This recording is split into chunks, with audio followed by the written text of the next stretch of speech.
आज हम कम्युनिकेशन के कुछ इंपॉर्टेंट क्वेश्चन रीड करेंगे। ये हमारे यूजीसी नेट पेपर 1 की यूनिट 4 है। लास्ट वीडियो में भी हमने कुछ इंपॉर्टेंट क्वेश्चन डाले थे। अगर मेरी वीडियो आपको अच्छी लगे तो प्लीज़ लाइक कर देना एंड सब्सक्राइब माई चैनल। तो चलिए स्टार्ट करते हैं। First question is communication is the transfer and understanding of. Communication transfer एक अंडरस्टैंडिंग किससे होती है? आइडिया से, कॉन्सेप्ट से, या मीनिंग या फिर वर्ड्स? तो ओबियसली मीनिंग ही होगा, क्योंकि कम्युनिकेशन जब तक हम मीनिंग को अंडरस्टैंड नहीं करेंगे बात, तो तब तक हमारी कम्युनिकेशन क्लियर नहीं मानी जाएगी, सही नहीं मानी जाएगी। क्योंकि अगर हम यही नहीं जान पा रहे हैं कि ये बात किस बारे में हम कर रहे हैं, क्या इसमें टॉपिक क्या है, या हमें मीनिंग ही समझ में नहीं आ रहा है कम्युनिकेशन का, तो उस कम्युनिकेशन का कोई फ़ायदा नहीं है। तो मीनिंग अंडरस्टैंड होना बहुत ज़रूरी है एक अच्छी इफेक्टिव कम्युनिकेशन में। Second question is the ability to communicate affective. वही है कम्युनिकेट को, जो कम्युनिकेशन है हमारी, उसको इफेक्टिव कैसे बनती है, वो डिपेंड एजुकेशन लेवल पर डिपेंड होती है कि एक अच्छी कम्युनिकेशन जब बनती है, क्या कहते हैं ना, ये इफेक्टिव कम्युनिकेशन है, तो वो कैसे डिपेंड होती है एजुकेशन लेवल पर, या फिर is a natural talent that can not be learn, या फिर ये एक नेचुरल टैलेंट है जिसको हमें पढ़ने की जरूरत नहीं है, या मतलब कि हम जिसको सीखते ही नहीं हैं। Always depend upon the use of technology, या फिर टेक्नोलॉजी पर ही डिपेंड होती है, हमें से कैन बी लर्न या लर्न करते हैं हम। तो इसका आंसर है डी, क्योंकि हमेशा ये नहीं है कि ये सिर्फ एक एजुकेशन लेवल पर ही हमारे को डिपेंड हो कम्युनिकेशन। क्योंकि ये तो हम नहीं कह सकते कि जो बहुत ज़्यादा पढ़ा हुआ लिखा हुआ है, जिसकी अच्छी एक एजुकेशन लेवल जिसका हाई है, सिर्फ वही कम्युनिकेशन कर सकता है। ये नेचुरल टैलेंट तो है, बट जब तक हम इसको सीखेंगे नहीं, हम सही तरीके से कम्युनिकेशन नहीं कर पाते हैं। क्योंकि जो बच्चा होता है वो किसी न किसी अपने पेरेंट्स से, अपने टीचर से, उसी सीखता है ना कि हाँ किस तरीके से ये बिहेव करते हैं, दूसरों से बातें कैसे करते हैं। तो ये सब सीखना पड़ता है, ठीक है। और ये ज़रूरी नहीं है कि हमेशा टेक्नोलॉजी पर ही डिपेंड हो, क्योंकि कम्युनिकेशन करने के तरीके अलग अलग हैं। हमेशा तो वर्बल भी नहीं हम करते, नॉन वर्बल तरीके से भी हमारी कम्युनिकेशन होती है। तो ये है, इसका जो ऑप्शन डी है वो राइट है, can we learn. Which of the following is Berlo's linear model of communication. जो वेरलो लीनर ने जो मॉडल ऑफ कम्युनिकेशन का दिया था, वो सही उसकी जो सिक्वेंस है वो क्या है? SMRC, या SMCR, या SRMC, या SRCM? देखो ये ऐसे ही इनमें कंफ्यूजन हो जाता है। सिर्फ हमें एक बार माइंड में रखना होता है कि इसका सही जो वेल्यू लीनर ने जो दिया था मॉडल, तो वो क्या दिया था। तो ये है SMCR। S mean sender, M होता है message, and C for channel, and R for receiver. सबसे पहले सेंडर ही होता है जो भेजेगा। अगर सेंडर ही नहीं है तो कम्युनिकेशन कौन करेगा? तो सेंडर है, फिर उसके पास कुछ ना कुछ मैसेज तो है ना। ऐसे ही तो नहीं, हम जब किसी से हम बात करते हैं, हमारे पास कोई मैसेज होता है तभी हम उससे बात करते हैं। अगर हमारे पास कोई टॉपिक ही नहीं है, कोई बात ही नहीं है, तो हम क्या करेंगे? तो सेंडर होता है, मैसेज होता है, फिर चैनल होता है कि हम किस तरीके से बात कर रहे हैं, फेस टू फेस कन्वर्सेशन हो रही है या टेलीफोन पे हो रही है, या किसी भी तरीके से बात कर रहे हैं, तो डिफरेंट डिफरेंट भी होता है, तो वो होता है चैनल। फिर रिसीवर है, जो उसको जो कम्युनिटी सेंटर ने जो भी भेजा है मैसेज, उसको वो रिसीव करता है, वो होता है रिसीवर। तो मैंने वेरलो लीनर मॉडल थोड़ा इसके बारे में लिखा है। Berlo SMCR model was created by American communication theorist David Berlo ने किया था ये इन 1960 में, ठीक है। Who expand the Shannon Weaver model of communication into clear and distinct part. तो जो सैनन वीवर मॉडल है ये उसी से रिलेटेड है, उसी की तरह है। इसके बारे में नेक्स्ट वीडियो में आपका सैनन वीवर मॉडल क्लियर हो जाएगा, करवा दूंगी।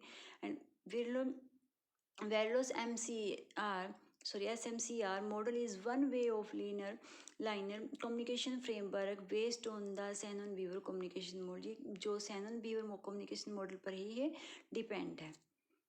David Verlo SMCR model of communication represent the process of communication in its simplest form में एक किया हुआ है इसको, मतलब कि जो रिप्रेजेंट द जो एक्रोनिम्स हैं इसके वो है SMCR के, एज फॉर वही sender, message, channel and receiver. सिर्फ यही माइंड में रखना है कि सबसे पहले सेंडर है, फिर मैसेज है, फिर चैनल है, फिर रिसीवर है। Fourth question is which of the three components are the parts of human communication process। जो हमारी ह्यूमन कम्युनिकेशन प्रोसेस का जो पार्ट है वो क्या है? मैसेज, रिकॉर्डिंग या feedback. B is option is noise, feedback या jargon। या सी इज मैसेज, नॉइज या फीडबैक। या फिर D is feedback, message and क्रिटिक्यूम।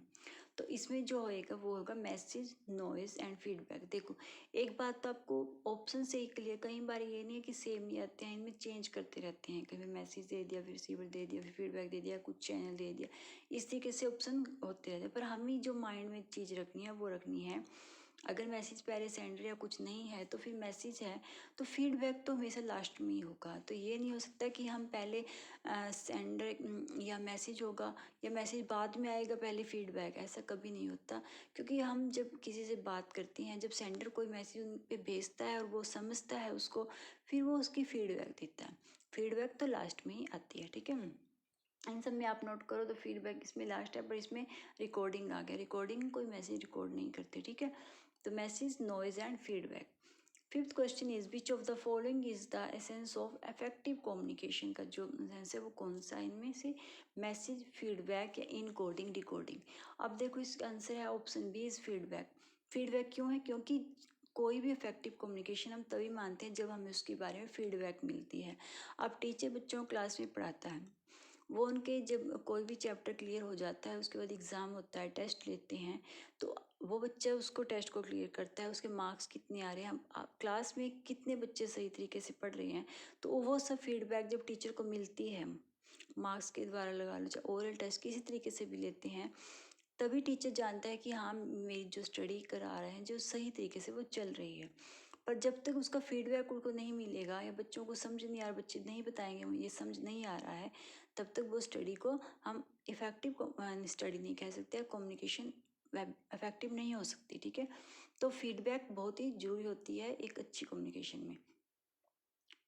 Encoder decoding में थोड़ा लिखा है इसमें, इनकोडर जो होता है वो सेंडर ही होता है, जो मैसेज को सेंड कर रहा है, भेज रहा है मैसेज, वो होता है इनकोडर। डिकोडर होता है जो उसको रिसीव कर रहा है।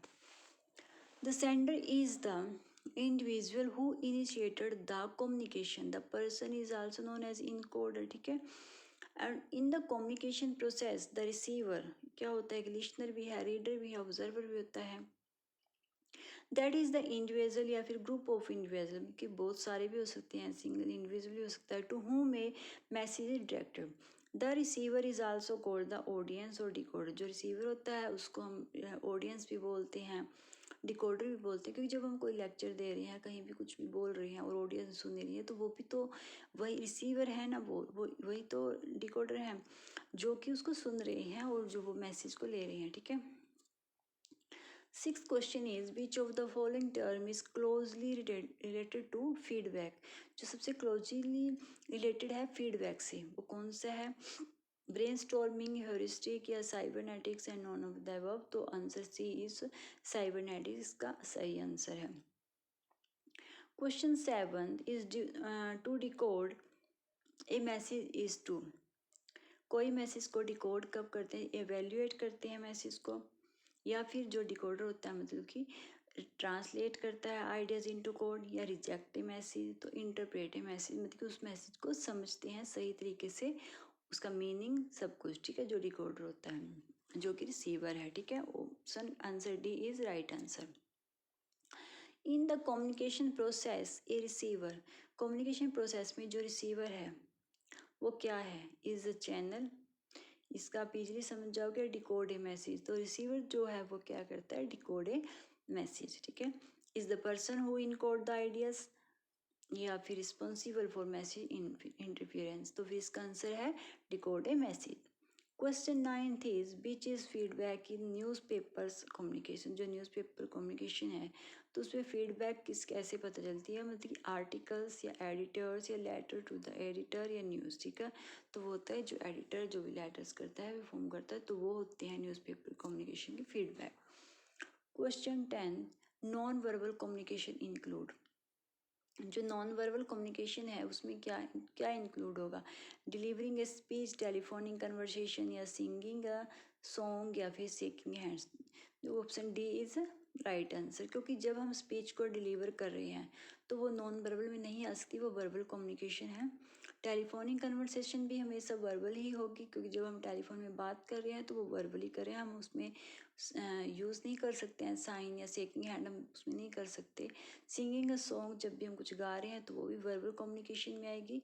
शेकिंग हैंड्स जो होता है, वो हैंड जब हम शेक कर रहे हैं तो वो होगा हमारा नॉन वर्बल कम्युनिकेशन।